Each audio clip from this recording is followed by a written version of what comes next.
আসসালামু আলাইকুম। Modern study ক্লাবের পক্ষ থেকে সবাইকে স্বাগতম।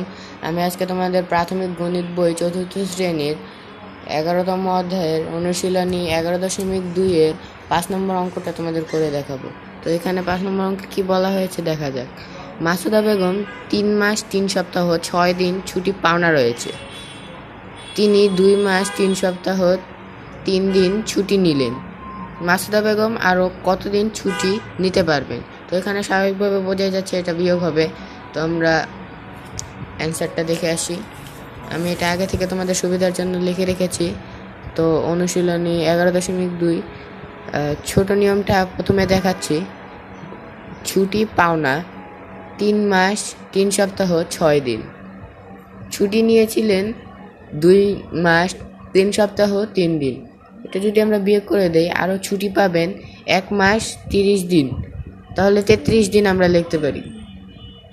30 দিন না, এখানে 3 দিন হবে, 33 দিন লিখতে পারো। বিকল্প পদ্ধতিতে লিখতে পারো, পদ্ধতির তটা ভুল করে মিসিং হয়ে গেছে। দেওয়া আছে ছুটি পাওনা 3 মাস 3 সপ্তাহ 6 দিন। 1 মাস = 30 দিন, অথবা 3 মাস = 90 দিন। 1 সপ্তাহ = 7 দিন, অথবা 3 সপ্তাহ = 21 দিন। 6 দিন 6 দিন 117 দিন যোগ করলে হয়। যোগটা তোমরা একটু কষ্ট করে নিয়ে নিও। ছুটি নিলেন 2 মাস 3 সপ্তাহ 3 দিন। 1 মাস = 30 দিন হলে 2 মাস = 60 দিন। 1 সপ্তাহ = 7 দিন হলে 3 সপ্তাহ = 21 দিন, যেটা আমরা আগে পেয়েছিলাম। 3 দিন, এখানে 3 দিনই থাকবে, কারণ যেহেতু আমরা দিনে প্রকাশ করছি।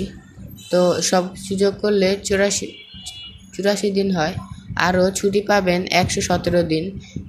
এখান থেকে প্রথমে ছুটি পাওনা ছিল 117 দিন, 117 দিন থেকে ছুটি নিলেন 84 দিন মাইনাস করে দেব, তাহলে হয় 33 দিন। যদি মাসে চায় তাহলে এখানে তোমরা মাসে কনভার্ট করতে পারো, প্রশ্নে বলাই ছিল 1 মাস = 30 দিন।